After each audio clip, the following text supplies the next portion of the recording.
you are going to get over it. I guarantee, I can promise you this. You honestly might have to just treat this person like they're dead, like they just do not exist anymore. This is definitely something that at least once in our lives we will go through. And a lot of people say that a friendship breakup is actually worse than an actual breakup with like a romantic partner. So we're going to talk about 8 different ways to survive your friendship breakup. If that's the season you're going through right now where you feel like you're losing friends, you have to cut off a friend because you feel like they're not being a good friend to you anymore. If someone cuts you off because you're the problem. Number 1, acknowledge that it's a loss. At the end of the day, when you lose people out of your life, whether it's a boyfriend, a girlfriend, a parent, if someone dies, or whatever the case may be, it's a loss. And that includes losing a friendship. So acknowledge that your friendship being over is a loss. You lost that person from your life. It might be temporary, it might be permanent, you never know. But at the moment, you've lost that person, and you need to just acknowledge that fact and process it as a loss. That is okay. I think a lot of times people think that when you have a friendship breakup, you're just supposed to get over it. They're not romantically involved with you or whatever. They're not family. It's just a friend. But that's not always the case. A lot of friendships have been years and years built. You might share everything with your best friend. You might just go to war for your best friend. And for that to just suddenly come to a halt or over time come to an end, at the end of the day, it's still a loss. It's still going to hurt. It's still going to be something that you can grieve.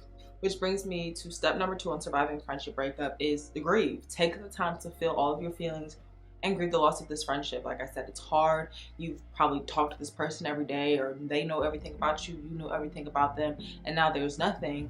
Even if there was a conversation or if it's like a silent cutoff, you have to understand it and know, okay, this is not a friendship anymore. Grieve it, feel your feelings. It's okay to cry, it's okay to be upset, it's okay to be angry even, honestly. Like, you can feel all of your feelings regarding the situation because it is hard. It's something that you're going through that's going to affect you for probably a while. So feel your feelings. Holding things in is never going to help you just be good. Like, if you hold things in, it's going to come out in the future. It'll blow up. It'll be built up tension, built up stress. You might take it out on other people, might take it out on your romantic partner, might take it out on other friends, might take it out on your family. So make sure you grieve this friendship and you feel your feelings. Then in the moment, if you feel the need to cry, go ahead and cry. If you feel the need to be angry, go ahead and be angry, but just do not hold your feelings in. Express yourself, get those feelings out. Which brings me to step number 3, journal. Write out your feelings. You don't have to go talking to other people about the situation. You should journal, write out your feelings. That way you can be 100% unfiltered, 100% uncensored. Write down what you feel. Write down what you think happened. Write down where you went wrong. Write down where you think they went wrong. If you cut them off, what was wrong? Did you play a part in anything? Acknowledge that. If it's just silence and you got ghosted, write that down. Write down how you feel over and over and over and over and over again. Even if you feel like you're obsessing, just for those first couple of days to weeks, depending on how long the friendship lasted, you have the right to feel your feelings and get it out there. Write it down. It'll really feel like a release. It'll feel like you're helping it. If you feel like you want to say something to that person, just journal it out anyways. Unless you're going to apologize, but at the end of the day, you know your circumstances. If you feel like an apology is not going to change anything, if you feel like that the friendship is just done, just write out your apology. That'll still make you feel better. A lot of the times we don't even want to be heard. We just want to say what we have to say. So by writing that down, you can still limit the communication. You don't have to worry about, oh, are they going to respond? Am I blocked? Are they going to talk to me? Don't worry about that. Just write down your feelings and go from there. Number 4, accept things for what they are. Don't try to change. You cannot change what happened. You cannot go back in the past. You cannot predict the future. In the present moment, you need to accept things for what they are. If you are not friends with this person anymore, you're just not friends with them. It hurts. It's hard. You have to suck it up. You have to suck it up and accept the fact that you're just not their friend anymore. They don't want to be in your life, or you don't want to be in their life. Regardless of what happened, the friendship is done. So you kind of just have to accept that. Tough pill to swallow, I know, but by reminiscing and rehashing everything from the past and maybe this can happen, maybe this can happen, you're going to drive yourself literally insane. Trust me, I know. You're going to drive yourself insane. So just be present and accept the terms for what they are. You were not friends with this person anymore. That's what it is. This is what happens. Let's let it go from here. And of course, you can come to this acceptance stage after you've felt your feelings and you've journaled and you've processed things, you've grieved a little bit. That's when you come to step number 4 and accept things for what they are. After you're done accepting things for what they are and you tell yourself, like, you get this in your head, okay, this is what's going on. Do not implement step number 5. Do not badmouth this person. Go around talking bad about them. Go talk shit about them. Don't shit on them. Don't disrespect them. Do not do it. It's not worth it. You will not be a better person for it.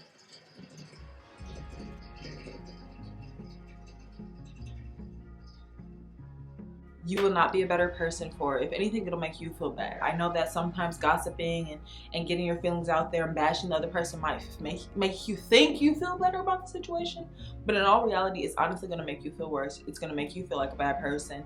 You're not going to get anything out of that, and it could get back to that person, and then that can make it even worse, you know? So just don't do it. Don't badmouth anybody. Don't disrespect anybody. Don't talk shit about anybody, especially not to friends of friends. Like if you are all in one friend group and you're not friends with one person, but you're still friends with everybody else, don't go badmouthing that person. Like that doesn't even make sense.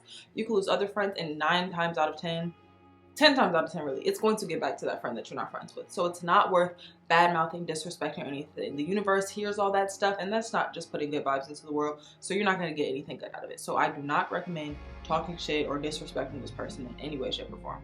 That's why I said with step number 3, journal. You can dog the person in your own notebook, but you don't have to go tell the earth this. Like, you don't have to tell everybody on the planet how you think this person's a bad friend, how you think they're a bitch, and how da-da-da-da-da-da. It's not worth it. You can journal it for sure. But don't go telling other people that, because it's not going to get you enough. 6, do not stalk this person on social media. Really unfollow them. Actually, like, just unfollow them. You might think, oh, this is petty, or I want to see what they're doing. I want them to see what I'm doing so that they can know that I'm living my best life. No, it doesn't matter. It doesn't matter. Do not stalk this person on social media. Unfollow them. If you have to, block them. I don't know what the terms of the circumstances or the situation is, but if you feel the need to block them so that you can protect your own peace and you don't want them to see and you can't see what they're doing, do that. Unfollow them at the least. Don't stalk social media. Honestly, get off of social media, because you're going to be tempted to look up their name. You might find out you're blocked. Boom, hurt again. You might search up their name, see that they're hanging out with another friend. Boom, done. You know, like, there have been times in the past where I have fallen out with a friend and I would be stalking their social media, and I might go and see their Instagram story that they're hanging out with somebody that shit they hated. So now I feel some type of way. Or I might stalk their Instagram, see I'm blocked. Now I feel some type of way. I'm even more mad than I was before. I'm even more hurt than I was before. You see what I'm saying? So don't stalk their social media. You are going to obsess. You're going to obsess over. You're going to pour over. Oh, what are they doing? What are they eating? Who are they talking to with? Who are they dating? What's going on? What's going on? What's going on? It's not worth it. You're going to drive yourself crazy. You're going to drive yourself crazy. And they're probably not thinking of you. That's the harsh truth too. This person is probably just fine going on about their life. That's something else you have to accept. They're probably just okay. A lot of times in our heads, we might think we mean more to somebody than we really do in real life. So while you're obsessing and pouring over this person and stalking them, they're probably living their life, doing their own thing. Of course, there's other cases where they could be just as upset and they could be obsessing over you and stalking you too. But if you guys aren't going to communicate and work things out, or if the friendship is just dead, or things just aren't working out, then that's just what it is. Things just aren't working out. There's literally no point in stalking this person and making yourself more hurt and more upset. You're just feeding into it, and that's not you accepting that things are done. That's not you letting it be a loss. You honestly might have to just treat this person like they're dead, like they just do not exist anymore. That's probably the best way to go about that. And if they're dead, they don't have social media. So that's just my take. 7, surround yourself with people who want to be in your life. Surround yourself with people who are friends with you, who love you, who will show support. You don't have to badmouth this person, but you can say, hey, you know, I fell out with this person. I'm kind of down about it. Your real friends, your ride or dies, your family, the people who love you and care about you will support you and comfort you through this time of grieving. Because like I said before, it is a grieving process. You're losing a friend. You're losing someone that was close to you. You're losing someone who knew everything about you. You're losing someone who you used to talk to on a daily basis. Now it's nothing. That's hard. It hurts. So surround yourself with people who do want to be around you. It doesn't have to be, oh, I'm going to hang out with every friend that I know because I'm not friends with this person, and then I'm showing it off on social media, hoping it gets back to them. No. Genuine connections and interactions only. Hang out with your friends. Hang out with your family. Talk to your mom. Call your dad. Kick it with your boyfriend. Whatever you need to do. Open up, say, you know, I'm not doing the best about this situation. I just want some time. I just want some time. I want to spend some time with somebody. I don't want to be alone. Boom. Spending time with people who love you and care about you, that'll pour back in what you feel like you're missing. Because with friendship breakups, you're always going to be like, what did I do wrong? What did I do wrong? What did I do wrong? And like I said, even if you know the other person was bogus and they are the ones who did something to you and you had to cut them off, you can still be like, okay, I probably did this, or I could have done this better. Everybody makes mistakes. It's always someone who can be doing something better. Like, no one is perfect unless you're just messing with someone that's absolutely out of control. You're probably not gonna feel that bad about them not being in your life anyways.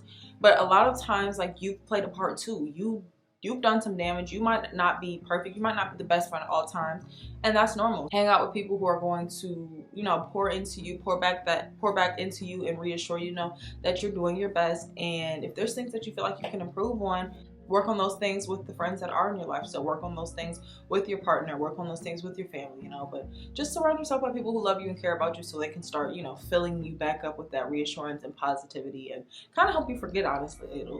If you laughing with your other friends or hanging out with your boyfriend on a date or you sit and have a movie date with your mom, you're not going to really be thinking about what's this person doing, what's this person doing, what's this person doing, you know? So try that out. Number 8 is to be patient with yourself. Be patient with yourself. Don't beat yourself up. What happened, happened. You've accepted it. You've grieved. You've journaled. You're not talking about them. You unfollow them on social media. You're hanging out with your other friends. Be patient with yourself. It's a process. You're not going to get over it overnight. Even if you follow all of these other tips, you're not going to just snap out of it one day. You're not going to just, I'm healed. I don't care about this person anymore. I'm moving on. It could take, honestly, weeks or months to be healed over a situation where you felt like you were never going to recover from. And even then, you might have a bad day where it's like, damn, I miss my friend. You know, like you never know. You just have to be patient with yourself because it will be okay. It will get better. Eventually, you will get to a point where even if you think about it, like, this was a fun thing that we did together. And it will be just that in passing. Oh, I remember we used to like this song together. It won't be a, oh, God, I listened to this song with my best friend and now I don't talk to her anymore. It won't be that bad forever, I promise. So just be patient with yourself. Be kind to yourself. Don't beat yourself up. Don't hurt yourself further. Once you get to this place after you follow all these other steps, I genuinely believe that just being patient with yourself and letting time pass will help. You are going to get over it. I guarantee, I can promise you this. You made it this far in the video, this is my promise. You will get over it. It might not be tomorrow or next week or next month or next year. But one day, you're gonna look back and be like, damn, I did it. I'm over this situation. And whenever that is, it's fine. Like I said, if it's tomorrow, great. If it's 5 years from now, cool. But just follow these steps. Don't hold on to anger. Don't be pent up. Don't go reaching out and starting more mess. Just let things be. Accept things for what they are and be patient with yourself. But that was it for today's video. I hope this helped. I've dealt with friendship breakups. I'm sure you have too. Like I said, at least once in your life, you're going to have a major falling out with a friend, whether it's your fault or it's their fault, it doesn't really matter. So if you follow these 8 steps, hopefully that'll help you, you know, make the process a little bit smoother. But it's definitely hard. Seek out support. Make sure you know taking care of yourself and your mental health. With that being said, I hope you guys enjoyed today's video. Thank you guys so much for watching. Make sure you guys give this video a thumbs up, subscribe, and turn on your post notifications and comment what you'd like to see from me in the future. And I will see you next time. Bye.